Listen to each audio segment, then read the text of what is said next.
და გადმოვინაცვლოთ საქართველოში გარემოს დაბინძურებაზე განახლებული საჯარიმო სანქციები უკვე 3 თვეზე მეტია მოქმედებს, თუმცა დედაქალაქის ქუჩებში ამ მხრივ გაუმჯობესებული მდგომარეობა არ შეიმჩნევა. სპეციალისტები ამბობენ, რომ მთავარი პრობლემა კანონის აღსრულების მექანიზმშია.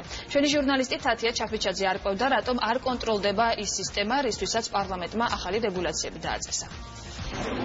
თბილისის ქუჩების სისუფთავე ისევ ერთ-ერთ პრობლემურ საკითხად რჩება. მიუხედავად 3 თვის წინ მიღებული ახალი რეგულაციებისა საზოგადოების ნაწილს ნაგვის ურნებამდე მისვლა მაინც უძნელდება. შედეგად ნარჩენი შუა ქუჩებში ხვდება უმსგავსი საქციელის ჩამდენი დაჯერიმებული მოქალაქეების რიცხვი კი დაყრილ ნაგავთან შედარებით ძალიან მცირეა.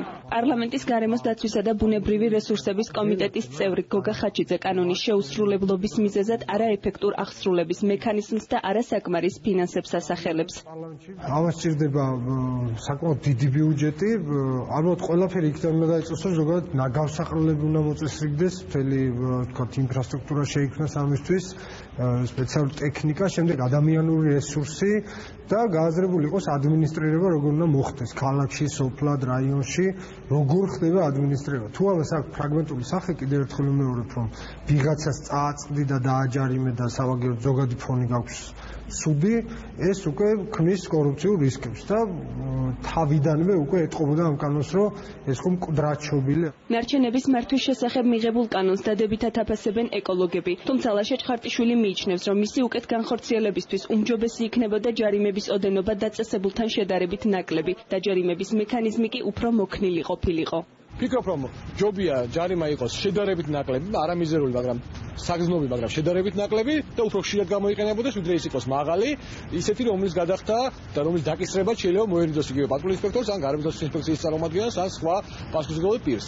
მეორე პრობლემა გაახლავთ სათანადო ინფრასტრუქტურის არარსებობა, ნაკლებობა, სუმცირე, რაც ქალაქში თბილისშიც კი შეიმჩნევა მით უფრო სხვა დასახლებულ პუნქტებში. და მესამე, რა თქმა უნდა, სანქციებსაც და სხვა ქმედებებსაც, რომელიც ამ კანონით არის გათვალისწინებული, ჭირდება სათანადო საინფორმაციო, ისევე როგორც ფინანსური და ინფრასტრუქტურული ხარდაჭერა.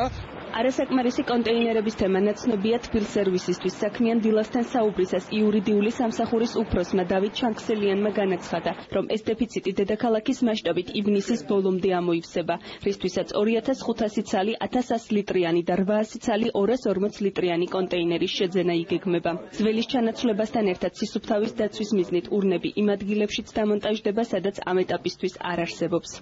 ეს მდგომარეობით ახლა თბილისის ქუჩების სპეციფიკიდან გამომდინარე, სადაც კი საშუალებას გვაძლევს თბილისის ქუჩები, რომ განვათავსოთ, ყველგან არის განთავსებული, მაგრამ არის მოთხოვნები, რომ მოსახლეობა ითხოვს, რომ აი ჩემ კორპუსთან თქვათ არ არის ახლოს და დაგვიდგით, იქ გავდივართ, ადგილზე ვამოწმებ სიტუაციას, თუ დავწმუნდით, რომ იქ დასადგმელი ადგილი არის, ვდგამთ, მაგრამ ამ დროს შემოდის ხოლმე მეორე განცხადებების საჩივრები, რომ ჩვენ კორპუსთან არ გვინდა, ჩვენ სადარბაზოსთან უიქნება, გადაწიეთ, მე თვითონაც გადააქვთ, გადაადგილებენ ხოლმე და გვაქვს ხოლმე ცოტა ესეთი უხერხული სიტუაციები. არასაკმარის ურნებსა და დაბინძურებულ ქუჩებზე ჩივიან დედაქალაქის მაცხოვრებლებიც. მათი ნაწილი მიიჩნევს, რომ ნაგვის გადაყრაზე მკაცრი მონიტორინგი დადებით შედეგს მოიტანს, თუმცა დაჯერიმებამდე აქტიური საინფორმაციო კამპანიის წარმოება აუცილებელია.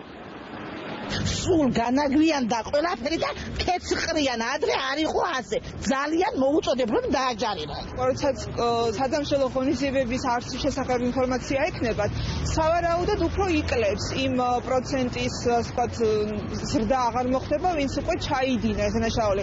ჩემს გარშემო მე მყავს მეგობარი, მაგალითად, რომელმაც არ იცოდა, რომ მოხდებოდა მისი დაჯარიმება, ვინაიდან არ იმყოფებოდა საქართველოს გარკვეული პერიოდის განმავლობაში, არ ჰქონდა ინფორმაცია. გარემოს დაცვითი ზედამხედველობის დეპარტამენტის მიერ 15 იანვრიდან 12 აპრილამდე სამართალდარღვევის 97 შემთხვევა გამოვლინდა. მათგან 33 პირი 80 ლარით დაჯარიმდა. გარემოს დაბინძურებაზე სასჯელი 2015 წლის 15 იანვრიდან გამკაცრდა. კანონპროექტის მიხედვით თუ ქუჩაში ნაგავს დაყრით 80 ლარის გადახდა მოგიწევთ. ფანჯრიდან გადმოყრილი ნაგავი 100 ლარი დაგიჯდებათ, ხოლო თუ ტრანსპორტიდან გადმოყრით ნაგავს ჯარიმა 120 ლარამდე იზრდება.